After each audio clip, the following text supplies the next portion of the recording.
2장 43절부터 47절까지 우리 같이 합독하시겠습니다. 사람마다 두려워하는데 사도들로 말미암아 기사와 표적이 많이 나타나니 믿는 사람이 다 함께 있어 모든 물건을 서로 통용하고 또 재산과 소유를 팔아 각 사람의 필요를 따라 나눠주며 날마다 마음을 같이하여 성전에 모이기를 힘쓰고 집에서 떡을 떼며 기쁨과 순전한 마음으로 음식을 먹고 하나님을 찬미하며 또 온 백성에게 칭송을 받으니 주께서 구원받는 사람을 날마다 더하게 하시니라. 아멘. 이 말씀은 AD 30년 오순절날 성령께서 강림하심으로 세워진 예루살렘 교회가 부흥되어지는 모습을 여기에서 말씀해 주고 있습니다. 그런데 47절 말씀에 보면 하나님을 찬미하며 또 온 백성에게 칭송을 받으니 주께서 구원받는 사람을 날마다 더하게 하셨다고 기록되어 있습니다. 다시 말씀드리면 이 예루살렘 교회의 부흥을 이끄시고 부흥을 주도해 나가신 분이 바로 예수님이라고 하는 사실입니다. 마태복음 16장에 보면 18절에 예수님이 그렇게 말씀하십니다. 이 반석 위에 내가 이 반석 위에 내 교회를 세우리니 음부의 권세가 이기지 못하리라. 그러니까 교회는 주님이 세우셨고 또 에베소 4장 12절에도 에베소 4장에도 보면 교회의 머리는 누구라고 그랬어요? 예수님이시라고 분명히 말씀하고 있습니다. 우리 변익침례교회도 누가 세우셨어요? 예수 그리스도께서 세우셨습니다. 우리 교회의 주인은 누가 되세요? 예수 그리스도께서 주인 되십니다. 머리가 되십니다. 그러면 이 교회, 우리 변익침례교회의 부흥을 누구보다도 원하시는 분은 누구십니까? 예수 그리스도입니다. 또 이 교회의 부흥을 이끌어 가신 분도 누구십니까? 예수 그리스도십니다. 그렇기 때문에 이 교회가 부흥되어질 줄 믿습니다. 하나님께서는 때로는 말씀으로 천지 만물을 창조하셨듯이 하나님께서 말씀을 통해서 이제 일하시고 역사하실 수 있습니다. 그러나 오늘날에 있어서 하나님이 역사하시는 것은 어떻습니까? 하나님이 필요로 하시고 하나님이 세운 사람들, 일꾼들을 통해서 하나님은 일하셔요. 다시 말씀드리면 예수님도 교회의 머리로서 교회의 부흥을 주도해 나가시는데 어떻게 주도해 나가셔요? 그 교회에 있는 일꾼들, 성도들, 믿음의 사람들을 통해서 그 교회의 부흥을 주도해 나가신다 그 말이에요. 예루살렘 교회의 부흥을 일으키시는데 주님이 말씀으로 야 모든 사람들 예루살렘 교회로 모여라 그렇게 하셨던 것이 아니에요. 바로 예루살렘 교회에 바로 부흥을 주님의 그 계획과 주님의 역사에 쓰여질 수 있는 헌신된 믿음의 사람들이 있었기 때문에 그렇습니다. 그러면 예루살렘 교회는 어떠한 사람들이 주님이 이끌어 가시는 부흥의 역사에 사용되었는가? 수많은 사람들이 있습니다만은 오늘은 이제 세 사람의 경우를 우리가 조명해 보면서 부흥을 일으키는 사람이라고 하는 제목을 가지고 바로 이제 예루살렘 교회의 부흥을 주도했던 그리고 주님의 역사에 쓰여졌던 세 사람을 우리가 살펴보면서 은혜 나누도록 하겠습니다. 첫째는 기도의 사람, 기도하는 사람. 누가 있습니까? 다 기도했습니다만은 특별히 베드로. 이 베드로는 기도의 사람이었죠. 자 봅시다. AD 30년 오순절날 성령께서 강림하실 때, 성령께서 강림하실 때의 분위기는 어땠습니까?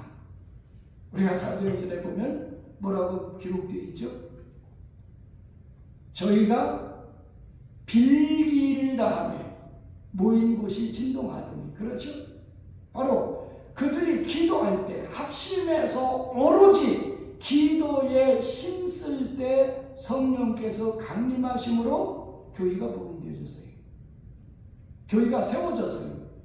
그 세워진 교회가 부흥되어지는데도 역시 기도하는 사람을 통해서 그 부흥이 주도되었다고 하는 겁니다. 사도행전 3장 1절에 보면 그렇게 기록되어 있습니다. 제9시 기도 시간에 베드로와 요한이 성전에 올라갈세라고 기록되어 있습니다.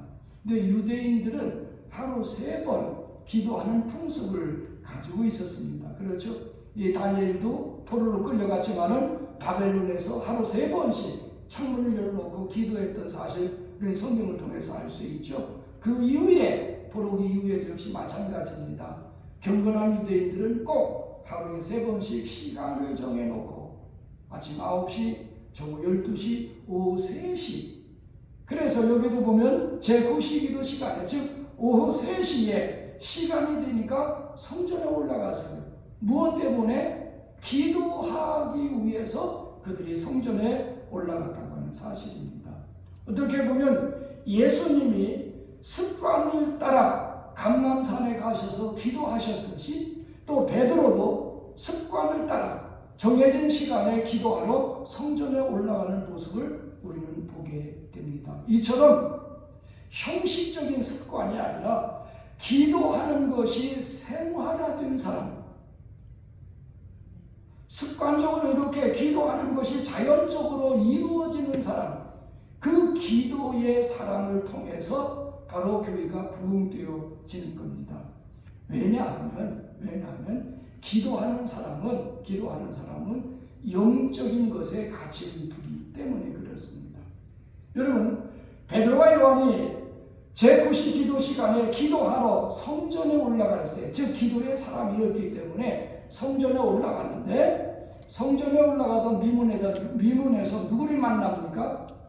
바로 구걸하는 안진뱅이를 만나게 됩니다. 그렇죠? 그래서 그곳에 드나드는 수많은 사람들은 그 안진뱅이를 보고 가엾은 마음속에서 동전 몇 입 던져주는 것이 전부였습니다. 그러나 베드로와 요한은 뭐라고 말합니까? 그를 주목해 봤어요. 그렇죠? 그리고 우리를 보라. 이 안진뱅이도 주목해 봤습니다. 그리고 뭐라고 말합니까? 우리에게 은과 금은 없다. 그러니까 세상에 많은 사람들이 가치를 두고 있는 것은 물질입니다. 은과 금입니다. 그렇기 때문에 어떤 면에서 은과 금이 없어 구걸하고 있는 이 안진뱅이의 육신적인 장애를 보았어요. 그리고 그를 불쌍히 여기고 동정하는 마음속에서 그에게 구제했던 겁니다. 그러나 베드로와 요한은 어떤 면에서 육적인 장애도 큰 문제고 안타까운 문제지만은 그에게 더 큰 문제가 있음을 보게 되었습니다. 그건 뭡니까? 바로 영적 장애입니다. 영적 장애는 뭡니까? 날마다 미문까지는 왔지만 성전 안에 들어가지 못했어요. 하나님을 만난 경험이 없어요. 하나님께 예배하지 못하고 있어요. 하나님 중심적인 어떤 삶을 살고 있지 못하다 그 말입니다. 다시 말씀드리면 육신적인 장애는 그 장애 가지고 지옥 가지는 않습니다. 그렇죠? 좀 이 세상 살아가는데 불편하다 뿐이죠. 그러나 영적 장애는 어떻습니까? 그건 지옥 가죠. 천국 가지 못하죠. 하나님을 알지 못하고 믿지 아니하고 하나님께 예배하지 않고 하나님 중심적으로 살지 못하는 그 불신앙적인 모습은 어떻습니까? 바로 천국 갈 수 없고 지옥에 갈 수밖에 없는 그 영적인 모습을 베드로와 요한은 보았던 겁니다. 그렇습니다. 기도하는 사람은 이처럼 어떤 상황에 접하게 되든지 어떤 문제를 만나든지 누구를 만나든지 세상적이나 육신적인 것이나 물질적인 그 가치 기준으로 바라보고 평가하는 것이 아니에요. 기도하지 않는 사람은 저 사람 왜 저래? 저 사람 돈 많아? 저 사람 세상적으로 어떤 권세가 있어? 부위가 있어? 자기에게 유익되는가? 도움을 줄 수 있는 사람인가? 아니면 자기를 해할 사람인가? 그런 측면에서 평가하고 바라보고 가까이 하든지 멀리 하든지. 그러나 기도하는 사람은 그 사람이 어떤 사람이든지 간에 그 사람의 영혼을 바라보고 그 사람이 구원받았느냐, 그 사람이 죽으면 천국 갈 수 있느냐, 그 사람의 영적 상태가 어떠냐? 바로 이 영적인 가치를 그는 보게 된다고 하는 사실입니다. 따라서 여러분도 기도의 사람이 되어지기를 주님의 이름으로 축원드립니다. 그래서 누구를 바라보든지 어떤 문제에 직면하든지 우리가 어떤 상황을 접하든지 간에 그저 눈에 보여지는 것만 가지고 판단할 것이 아니라 또 세상적인 기준이나 가치를 가지고 평가하고 분석할 것이 아니라 하나님의 계획은 무엇이냐, 하나님의 뜻은 무엇이냐, 그의 영은 무엇이냐, 이 영원한 것에, 영적인 것에, 하늘나라의 것에 가치를 두고 평가하고 분석하고 여러분들이 취할 건 취하고 버릴 건 버리는 그런 신앙의 삶이 되어지기를 주님의 이름으로 축원드립니다. 뿐만 아니라 기도하는 사람은 약한 사람을 일으켜줘요. 어떻게 보면 기도하지 않는 사람은 지나가다가 미문에서 구걸하는 그 안진뱅이를 보고 저 사람 왜 그래? 무슨 죄를 졌어? 부모들이 죄를 졌나? 저 사람 어디 살아? 어떤 면에서 그 사람에 대해서 그렇게 평가하고 그 사람을 무시할 수 있어요. 더 업신여길 수 있어요. 이 세상은요, 어떤 면에서 가다가 넘어지면 그 사람을 짓밟고 그 위에 뒤져서서 출세하거나 성공하려고 하는 사람들이 많이 있어요. 그렇죠?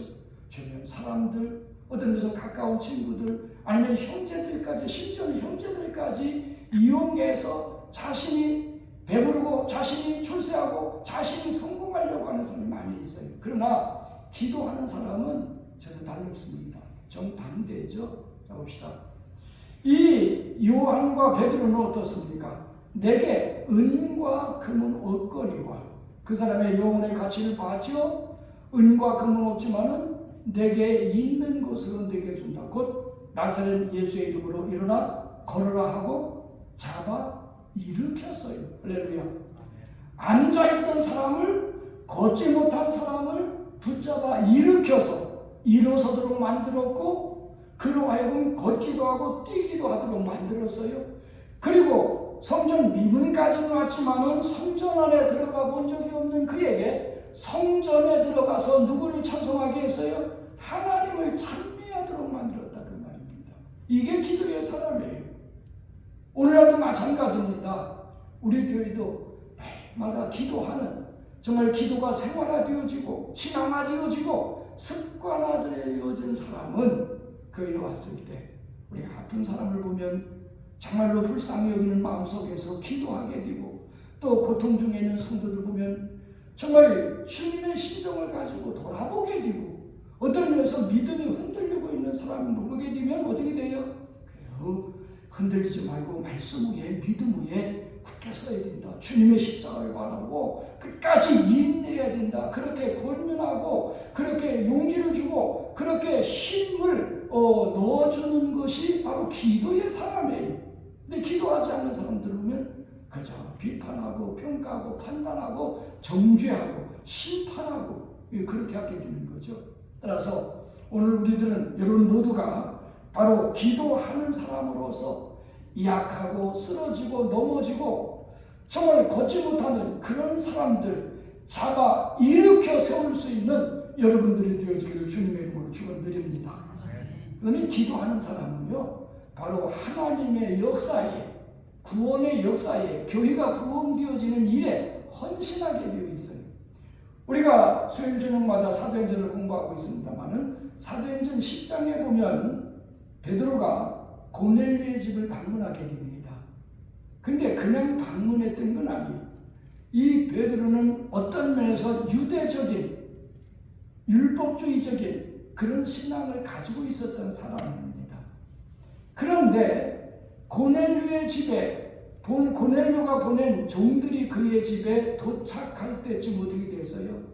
이 베드로는 옥상에서 기도하다가 환상을 보게 됩니다. 그 환상의 내용은 뭡니까? 하늘에서 보자기 같은 것이 내려오는데 그 안에 보니까 기고 날고 뛰는 것들이 다 있어요. 다시 말하면 부정한 것들이 다 있다, 그 말입니다. 이제 구약시대의 율법에 의하면 먹을 수 있는, 하나님 앞에 제사로 쓸 수 있는 정결한 것이 있는가 하면 또 부정한 것이 있어요. 근데 그 부정한 것들이 가득 들어있는 거예요. 그래, 하늘에서 소리가 들립니다. 너 그거 잡아먹어라.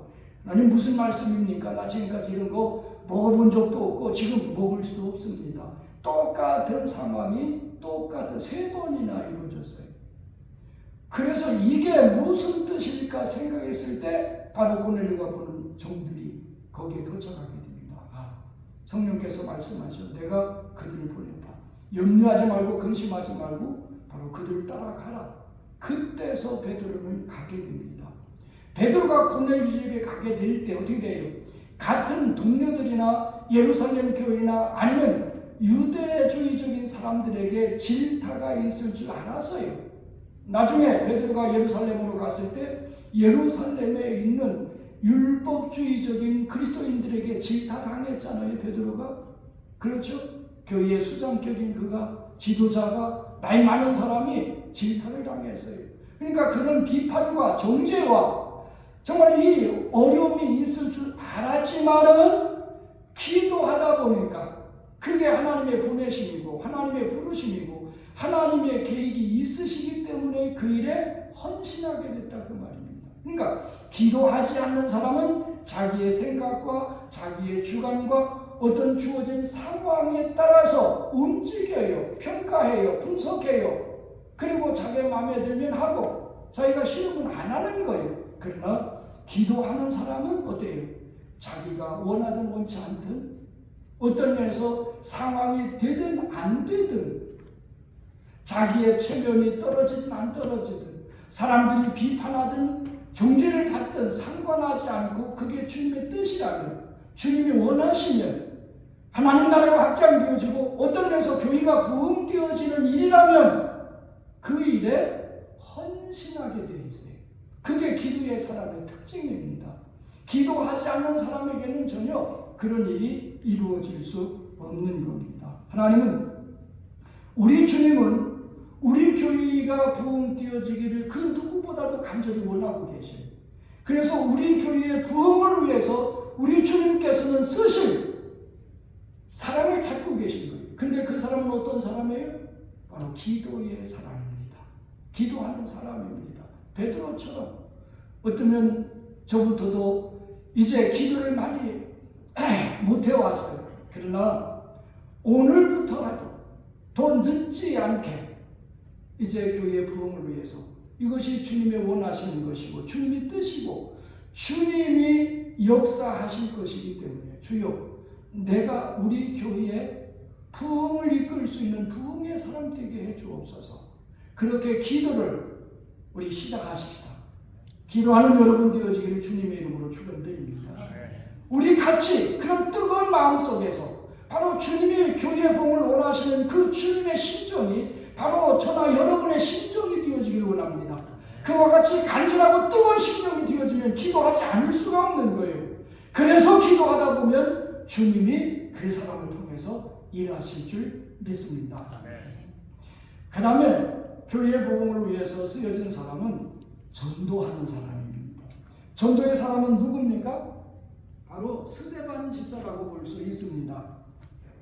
사도행전 6장에 보면 예루살렘 교회가 7 집사를 택해서 구제하는 일, 교회에 잡다한 일을 하도록 그렇게 맡겼고, 사도들은 기도하는 일과 말씀 전가하는 일에 전념하도록 했습니다.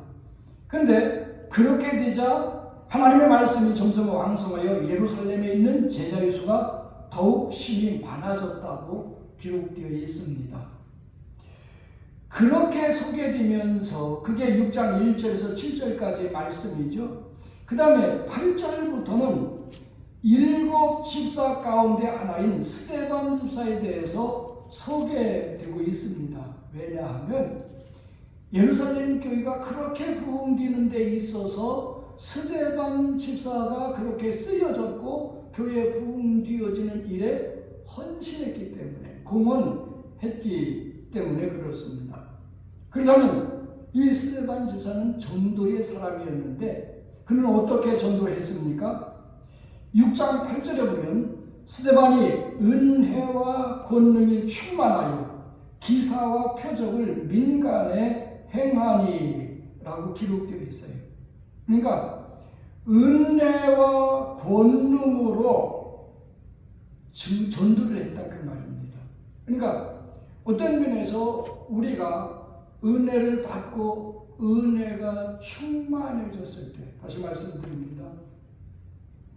우리가 예수 믿고 구원 받았을 때 성령이 우리 안에 임재하십니다.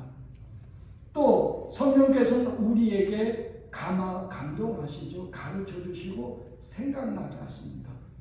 그래서 우리가 그 말씀에 순종하고 감동에 민감해서 그 말씀대로 순종하다 보면 우리 안에 거하신 성령께서 우리에게 기쁨을 주시고, 또 성령께서 우리에게 능력을 주시고, 성령께서 우리 안에서 행하시는 그 역사를 우리가 느낄 수 있어요. 경험할 수 있습니다. 그것이 바로 은혜입니다. 은혜예요. 그런 은혜로 충만해지다 보면, 그런 은혜가 충만해지다 보면 아까도 말씀드렸습니다. 기도하는 사람처럼 그 사람의 영혼에 영향력을 미쳐요.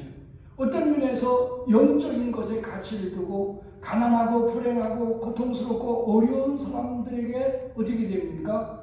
마음속에 있는 은혜, 하나님을 경험한 그 사람, 어떤 면에서 하나님의 성령의 역사하심을 지금 누리고 있는 그 은혜로 말미암아 그 사람에게 어떻게 돼요? 영향력을 미치게 돼 있어요. 그 사람의 인격을 감화시키고 그 사람의 생각을 돌릴 수 있고 그 사람의 발걸음을 교회로 인도할 수 있는 영향력, 능력, 그런 것들이 갖춰지게 돼 있습니다. 물론 여기에 그런 은혜와 권능이 충만해서 사도들처럼 민간의 표적을 행했다고 했어요.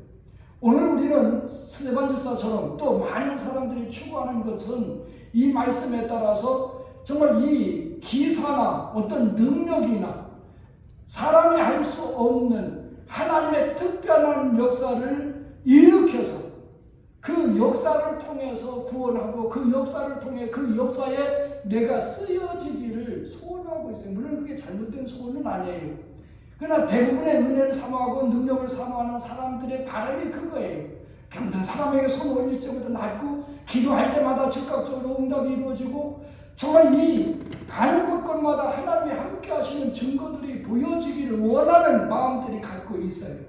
그것도 중요합니다. 하지만 이 스데반 집사님처럼 내 마음속에 성령으로 충만해지고 성령께서 공급해 주신 그 은혜, 그 평강, 그 기쁨, 그 능력으로 사람들에게 감화시키고 그들의 마음을 움직이고 그들의 삶을 이끌어서 바로 주님 앞에 인도해낼 수 있는 영향력, 그건 대단히 중요한 겁니다.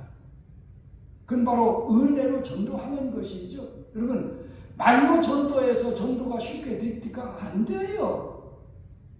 요즘은 이 시대가 정말 너무나도 완악해졌어요. 또 뭡니까? 이 코로나 때문에 그냥 편한 것 좋아져요. 그래서 옛날 같으면요, 옆 교회가 부흥회를 하면은 내 교회처럼 참석하고 은혜를 받았어요. 근데 요즘에는요, 내 교회에서 부흥회를 해도 내가 참석을 안 해요. 그런 시대가 됐어요. 그러나 이제 우리가 은혜가 충만해져서 정말 그 사람의 얼굴만 보고 그 사람을 만나기만 해도 마음이 푸근하고 수그러들고 뭔가 끌려져서 교회 나오라고 안 해도 당신 나가는 교회 나도 나가고 당신이 믿는 예수 나도 믿게 해달라고 요구할 수 있는 그 은혜가 어떻게 돼요? 스데반 집사님이 순교당할 때 그 얼굴이 어떤 얼굴 같았다고 그랬어요? 천사의 얼굴 같았다고 그랬어요. 이 은혜가 충만하다 보니까 얼굴이 그렇게 빛났던 것이죠. 여러분, 그냥 삶에 찌들어지고 그냥 어떤 문제나 정말 이 속상해가지고 잔뜩 찌푸린 상태에서 당신 우리 교회 나와 예수 믿어 그러면 그 말이 먹혀들겠냐고 말이에요. 그러니까 그렇게 은혜로 전도하기 위해서는 먼저 내가 뭘 받아야 돼요? 은혜를 받아야 되죠. 은혜를 충만해져야 되죠. 따라서 성령님과의 밀접한 관계 속에서 여러분 마음속에도부터 은혜가 충만케 되어지기를 주님의 이름으로 축원드립니다. 그래서 가정과 이 삶의 현장에 먼저 은혜가 있어야 돼. 은혜가. 그래서 그 은혜로 전도하시기 바랍니다. 그 다음에 지혜와 성령으로 전도했어요. 6장 10절에 보면 스데반이 지혜와 성령으로 말하며 그들이 능히 당하지 못하더라. 그러니까 지혜도 우리가 전도하는 것도 지혜롭게 전도해야 돼요. 어떤 면에서 속상한 일이 있어서 아주 그냥 죽을 지경인데 그때 가가지고 당신 예수 믿어 안 믿으면 지옥 가. 그렇게 말해 보십시오. 그 사람 어떻게 될까요? 반응이 어떨까요? 그러니까 전도하는 것도 지혜 있어야 돼요. 기회를 잘 봐야 돼요. 그렇죠? 마귀가 틈타도록 죄가 우리에게 틈타기 위해서 기회를 노리고 있는 것처럼 우리들도 전도하는 일에 있어서 그렇게 기회를 누리면서 이 지혜롭게 전도해야 돼요. 그렇죠?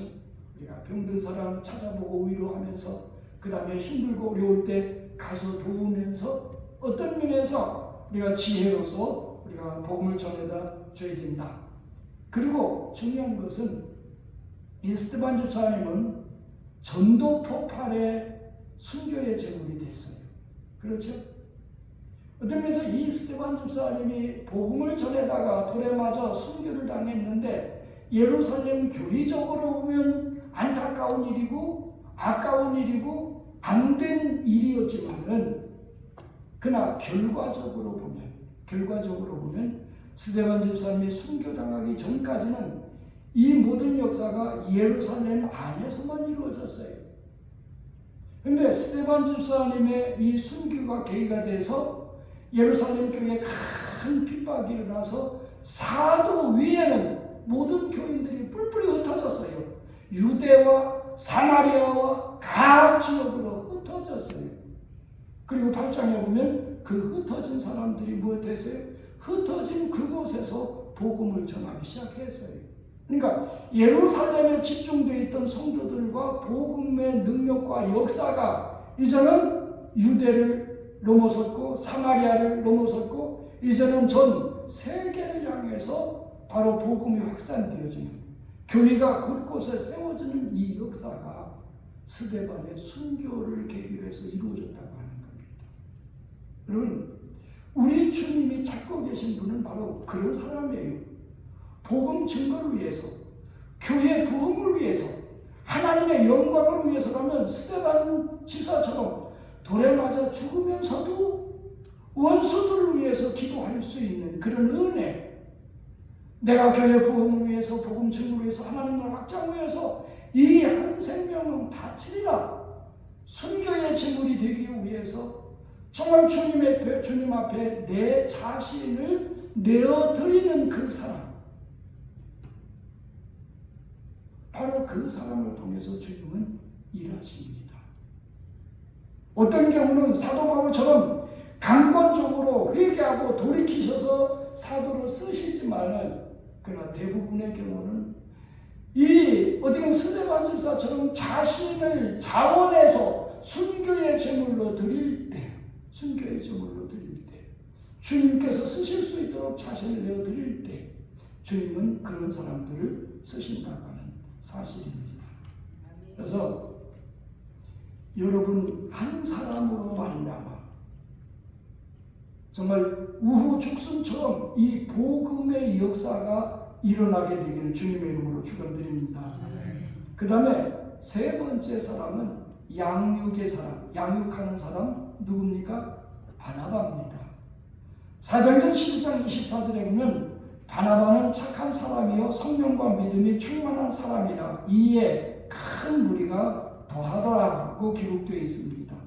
이제 이 바나바는 안디옥 교회의 목회자로 예루살렘에서 파송된 사람이죠. 근데 이 안디옥 교회 이 바나바는 어떤 사람입니까? 바로 어려운 사람들을 도와줌으로 인해서 그 사람이 그곳에서 일어날 수 있도록 양육하는, 돌보는 그런 사람이었어요. 그러니까 이 바나바라고 하는 이름이 권의자다. 이 그 말이죠. 권면하고 위로하고 사람을 이렇게 세우는 양육의 사람이라 그 말입니다. 그러니까 우리 교회에도 부흥이 되려면 이 양육할 수 있는 사람이 있어야 돼요. 새신자들이 오면 영적으로 갓난 어린 아이죠. 그래서 그들을 잘 돌보고 정말 믿음이 성장할 수 있도록 양육할 수 있는 그 일꾼들이 있어야 된다고 하는 사실입니다. 이게 보면 사도행전 4장 36절 37절에 보면 바나바는 구브로 사람이었죠. 어떤 면에서 자신의 밭을 팔아서 사도들의 발 앞에 갖다 둔 사람입니다. 왜? 가난하고 힘들고 어려움 중에 있는 사람들을 돕기 위해서 자원해서 했던 사람이죠. 그것이 바로 바나바입니다.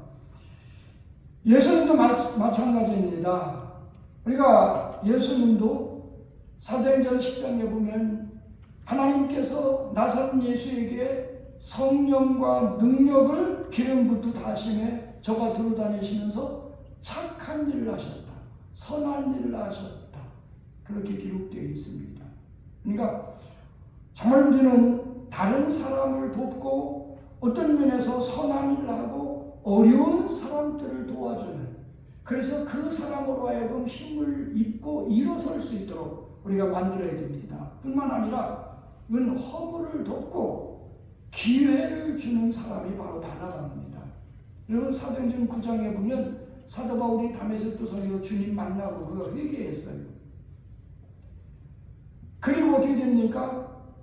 아라바야로 가가지고 3년 동안 있다가 예루살렘으로 돌아갔는데 어떻게 됐어요? 사도들이, 예루살렘 교회 지도자들이 사울의 개종을 인정하지 않는 겁니다. 사울을 멀리하는 거예요. 그만큼 교회를 핍박하고 예수님을 대적했고 복음 전가는 예수 믿는 사람들 잡아 죽이는데 앞장섰던 그 사람이죠. 이제 믿지 못할 만큼 살고 행동한 사람이긴 하지만은 그러나 그가 진짜 예수 믿고 구원받아 성령 받았음에도 불구하고 다른 사도들, 교회 지도자들이 그를 인정하지 않고 받아들이지 않았습니다. 그때 사도 바울을 데리고 가서 교회 지도자들에게 소개해 준 사람이, 보장해 준 사람이 누굽니까? 바나바입니다. 그리고 바나바가 안디옥 교회로 가서 정말 이 교인들이 너무 많이, 교회가 부흥되어지고 숫자가 늘어나니까 자기 혼자 사역하기는 벅차거든요. 그래서 다소에가 있는 사도 바울을 데려다가 함께 목회한 사람이 바나바입니다. 그러니까 이 바나바는 일꾼으로 이렇게 세우는, 양육하는 그런 사람이었어요. 뿐만이 아닙니다. 이 바나바는 다른 사람들을 성숙된 그리스도인으로서, 그래서 성경에 보면 이 바나바와 사도 바울이 1년간 안디옥 교회에서 제자들, 성도들을 가르쳤어요. 그때 안디옥 교회에서 어떤 일이 일어났습니까? 그들이 주변에 있는 사람들로부터 무엇이라 인정받았죠? 그리스도인이라 일컬음을 받았다고 그랬어요. 예수의 사람이다. 예수 믿는 사람이다. 그러니까 믿음이 성숙해지고 인격이 성숙해지고 주변에 있는 사람들로부터 인정받을 수 있는 사람으로 가르치고 양육한 사람이 바로 이 바나바였다고 하는 사실입니다. 그러니까 교회의 부흥은 이와 같이 바나바와 같은 심정을 가지고 서로 돌보며 일으켜 세우며 양육하려고 하는 그런 사람을 통해서 주님은 역사하신다고 하는 사실입니다. 그래서 여러분들의 믿음이, 여러분들의 인격이, 여러분들의 삶이 다른 사람들에게 영향력을 미쳐서 이 바나바처럼 옆에 있는 사람들이, 믿음이 약했던 사람이, 영적인 베이비와 같았던 사람들이 정말 성숙된 그리스도인으로서 성장할 수 있게 되기를 주님의 이름으로 축원드립니다. 결론적으로 말씀을 드립니다. 예루살렘 교회는 주님이 세우셨고 주님이 머리가 되시며 주님이 그 교회의 부흥을 주도해 나가셨어요. 제가 분명히 믿는 것은 우리 페닉침례 교회도 세우신 분이 예수 그리스도이시고 지금도 교회의 머리는, 교회의 주인은 그분이시고, 그리고 또 그분이 가장 원하시는 것은 부흥 띄어지기를 원하시는 거예요. 그리고 그 부흥을 지금 이끌어가고 계셔요. 그러면서 누구를 찾고 계셔요? 베드로같이 기도하는 사람을 찾고 계셔요. 또 어떤 사람을 찾고 계셔요? 스데반 집사와 같이 전도하는데 정말 자기 목숨을 내놓고 죽어가면서까지 전도하기를 갈망하는, 열심내는 그런 사람을 찾고 계셔요. 그런 사람들의 전도를 통해서 교회 안에 들어오면 바나바와 같이 정말로 잘 양육할 수 있는 성숙된 그리스도인을 찾고 계셔요. 바로 주님이 찾고 계신 이 교회의 부흥을 위해서 그런 사람을 찾고 계십니다. 바로 여러분이 주님이 찾으시는 그 사람이 되어지기를 주님 이름으로 축원드립니다.